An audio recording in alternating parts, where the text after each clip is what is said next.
Hello and welcome to the 1/160th of a second photography podcast. In this episode, I'm just going to talk about some simple tips for flash photography.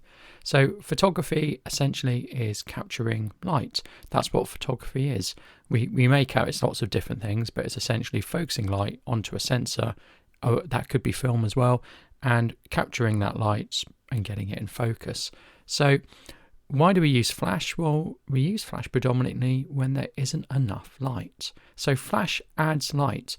Now, if you're making a video, you might need to have lights on all the time. If you're making video stuff, your room might be dark.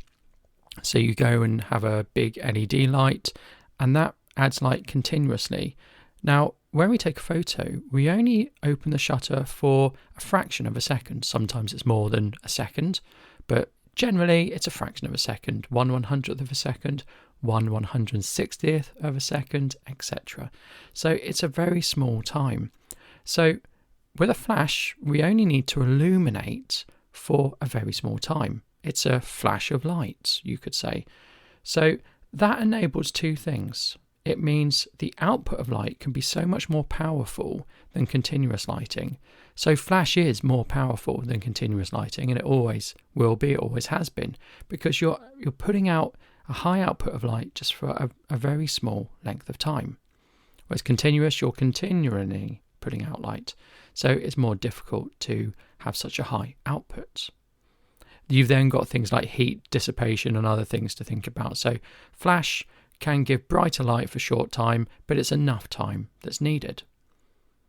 The amount of light really doesn't matter too much, because if you don't have a powerful flash, you can always up your ISO, you can always shorten your shutter speed, etc. What does matter though is the modifier and the light source. So to get something hard lighting isn't particularly flattering lighting for portraits and taking pictures of people. It works better on men than it does on ladies, but if we're going to take a picture of a person, and that's predominantly where you would use the flash, because if you're out taking a picture of a night landscape, you're not going to use a flash because the area is too big to illuminate. You couldn't illuminate it all at once, and you can get round it by just having a longer shutter speed. You'll let more light in, you'll let enough light in with a long shutter speed, and then you've done it. That's it, you've got your image. But with a person, if you have a long shutter speed, then because they move, you'll get a blurry image. So you have to have a fast enough shutter speed with a person. So I guess what I'm getting at is if you are going to use flash photography, it's probably because you're shooting a person. And if you are shooting a person, you're probably going to want to light them in a way that is best for them. And the predominant way of doing that is using soft light over hard light.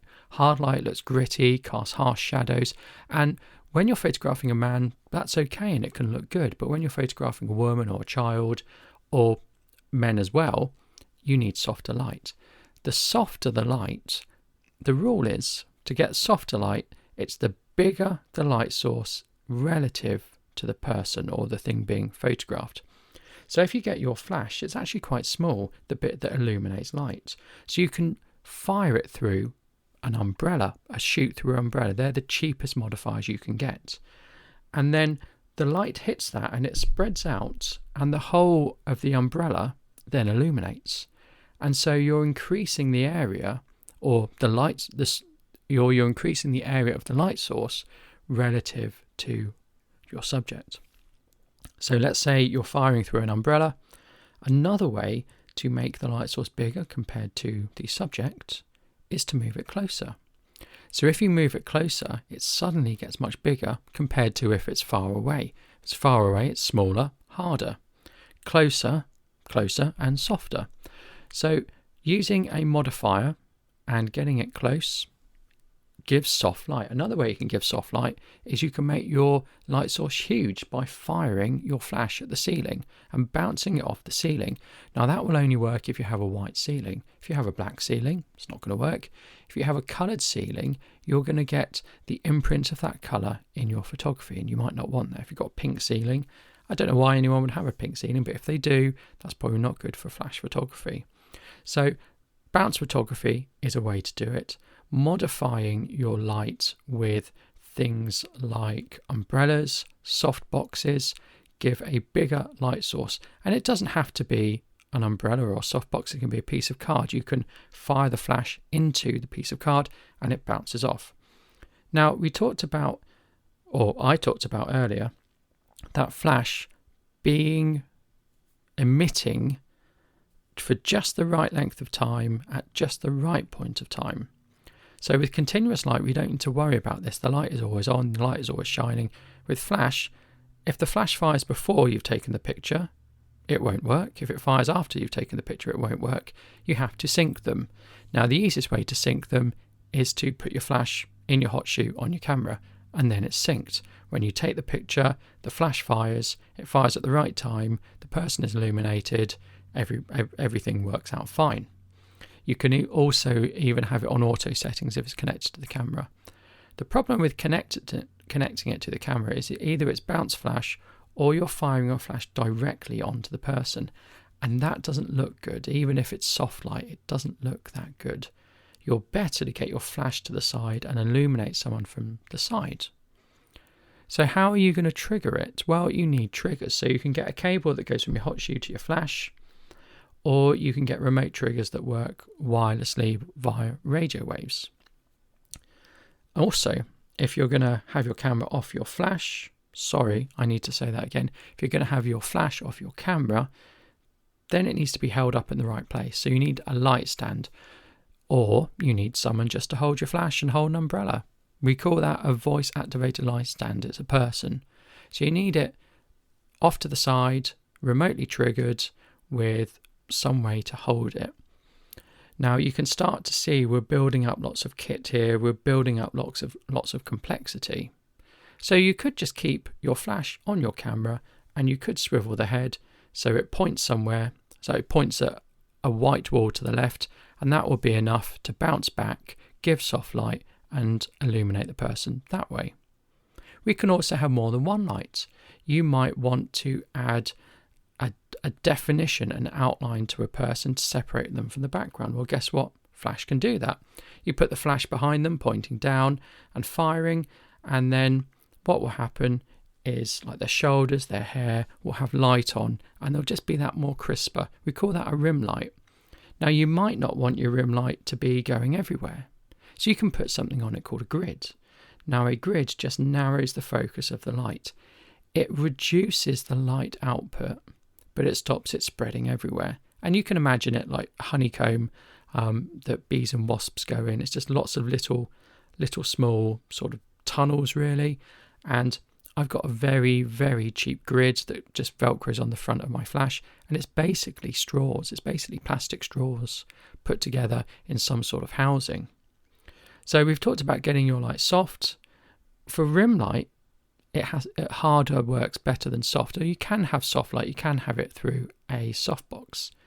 We've talked about modifiers. Now, a softbox will focus the light, or I'm going to change that. It doesn't allow it to spill everywhere. Umbrellas spread the light everywhere. So you might want to think about, do you want light going on your background? Do you have a background? Do you want it dark? Do you want it low key? Because you need to think about controlling that light.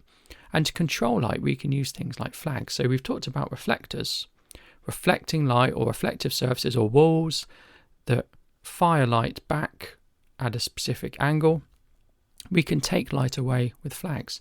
So a black piece of card next to someone will make one side of their face darker, or it will stop reflections of light from all around the room. So if you've got a brightly lit room, the light's going to come in the window and it'll bounce off things and it'll pick up colour and it'll go all around. If you want to maybe make your portrait more dramatic or have higher contrast, you can put a little bit of black material. It could be a monitor, it could be a tablecloth, it could be a black card next to your person out of camera shots, and you'll get more contrast on that side.